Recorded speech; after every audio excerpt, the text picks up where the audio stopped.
Checking. Hello. 1 year no beer. How are you? Rest day from the plank. You're all doing ace. So yeah, rest day. Hope you're enjoying it. Back on it tomorrow now. I just want to reiterate, just because it's a rest day doesn't mean to say it's finished. You've got to crack back on tomorrow. Everybody who's been doing it. So and it's hopefully you're in line with the alcohol-free 30 days in June challenge as well. So there isn't a rest day on that. Just saying. You know, so hopefully you'll finish them both at the same time. You can carry on with both of them. You know, they'll both benefit. So I meant to do this on Monday and I forgot. But you know, when you've done your 90 days, you think, oh, well, I've done what I came for, my 90 days. Should I leave the page? But I tell you, I'd never stop learning from you all. It's just wonderful. And it's odd because Laura, I think sometimes we have little epiphanies at the same time, because I watched your wedding video and God, I was just there nodding my head. And because I remember when you were sat in a field a few weeks ago and you were having doubts, and then you go to this wedding and you just loved it. And I had a really good night on Saturday night. And all, you know, if you're doing this 30-day challenge or you keep resetting, I can't stress enough, do whatever it takes to get through 30, 60, 90 days. I know it sounds a tall order, but really you just have to dig in and do it. And sometimes you do have to use willpower. I'm not a believer in willpower, but some days are just shit. And you do just have to get through it. Because, I don't know, I see it as when you exercise and you want to make a muscle stronger, for instance, and people in fitness classes, say if they're doing body pump, they're lifting a barbell, working the biceps here, and they'll get, oh, that's a bit tough, and then they'll stop and have a rest before they really need to. Like doing the plank, people will stop and have a rest when they think it's straight away when it gets tough, instead of just pushing through a little bit. And to me it's the same with being alcohol free. You've got to go all the way back to the beginning. It takes a long time to fatigue that muscle in your belly. So when you're doing a plank, when it really starts to feel it, that's when the magic happens. You push through and that's how you get stronger. If you give up straight away, you've got to go all the way back, and the time it takes to build to that point again. Same, I think, with being AF. You know, if you're doing 20, 30, 40, 50 days and you have a drink and you're wanting to do 90, you've got to go all the way back again. Now, I'm not saying it's right or wrong, but just all I can say is, I know I've had crap days. I know everybody who's done, like you look at the long timers and they've had crap days, but I just learn from them. I mean, Carl and Amy have just done the year. You know, looking at Carl's video, how many benefits he's got, and I'm sat there in my bed watching it about 5 days after everybody else, and I was just nearly crying. I just thought, my God, Carl, that is amazing. Look what you've done, look what you've achieved. And you've needed to really dig deep sometimes, and that's what makes it all the more satisfying. And I was so proud of you, but then it made me proud of myself, because I'm doing what he's doing. You know, I'm on day 100 and, sorry Ruth, I know you said, was it 135, 136 today, 146, can't remember, which isn't a bad thing. And I'm doing it. And on Saturday night, I went out to my sister's. We have a yearly get together. We go to her house and my cousins come, and I picked my sister-in-law up, and she's never usually a big drinker, so she usually always picks me up. So I said I'd pick her up, and I was a bit apprehensive about it. I thought, oh, it's in the house, it's not even if it's in a restaurant, you know, where the atmosphere can sort of pass the time. I thought, what's it going to be like? But do you know what? I had the best night. And I was chuffed to bits when I came home, because I just had such a belly laugh, reminiscing about staying at my nana and granddad's, remembering the stupid old sofas we used to sit on and wrapping wool around coat hangers, and I belly laughed.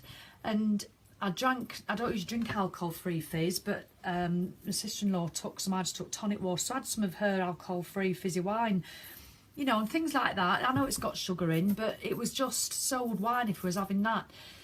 So I had it and I enjoyed it, and I just felt like I was part of it. I didn't feel alien. I didn't sit there going, oh God, when's this going to end? I've got to force a smile and ha, isn't this good? It genuinely was brilliant. And what was really interesting, they were drinking quite large glasses of wine, which I would have had, and I was looking at them and not judging them at all. You know, I was going, oh, they shouldn't be doing that. Oh, God, look at them pissheads, dickheads. Not that one little bit. I was happy for them to be drinking. They said, do you mind us drinking? I said, God, no, not at all. And the night was just wonderful. And they had quite a few glasses. And then one of my cousins, she started repeating herself loads. And I found it fascinating. And I thought, she's just said that. Why is she saying it again? And then my sister-in-law on the way home, she goes, Sally, you used to do that all the time. From the beginning of the night, you just continually repeat yourself. And it was funny, but I thought, what a knob I must have been. And it was just so lovely to be enjoying the company and having laughs and not drinking. And I was looking at the drink thinking, I really don't want it. I think it's becoming a bit like cigarettes. I stopped smoking about 8-9 years ago. Don't even give it a thought.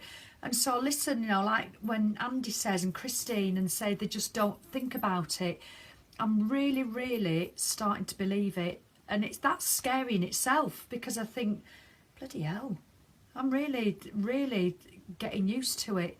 And I'm look at me when I was crying in that lane a couple of weeks ago and I was desperate for a drink, and snow will come. But on the whole, and I came back so chuffed, I was buzzing. So if you're struggling, and I didn't feel that at 90 days, I was still struggling going out in social situations. You know, I believe you've got to do longer than that, and that's when it starts. And people are telling me now, keep going, because it's going to get better and better. And I'm bloody excited. If it gets better and better, I know I'm getting more productive at work. I know I'm still, you know, sugar-free. I did sugar-free for about 3.5 weeks, and then I've been sugar-head. So I've still got to work on that.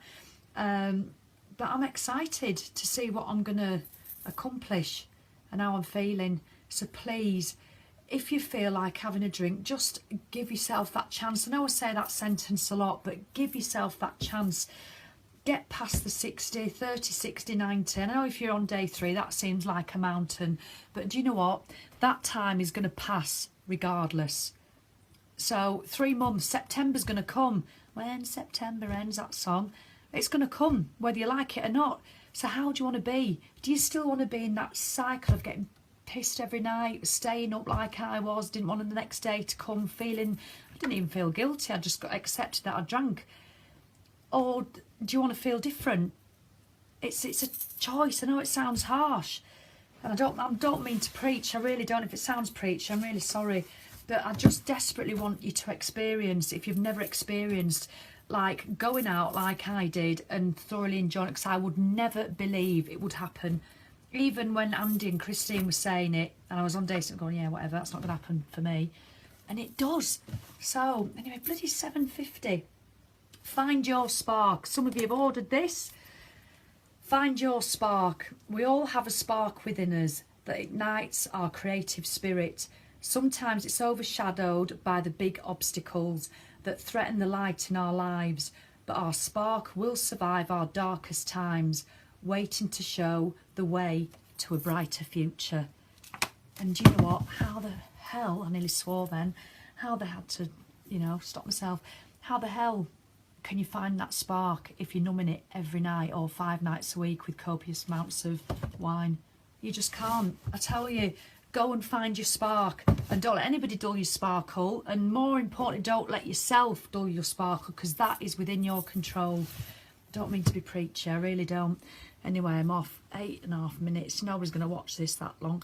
Just to test you. How many fingers? Post it, how many fingers? Then I know who's watched to the end. All right then, bye.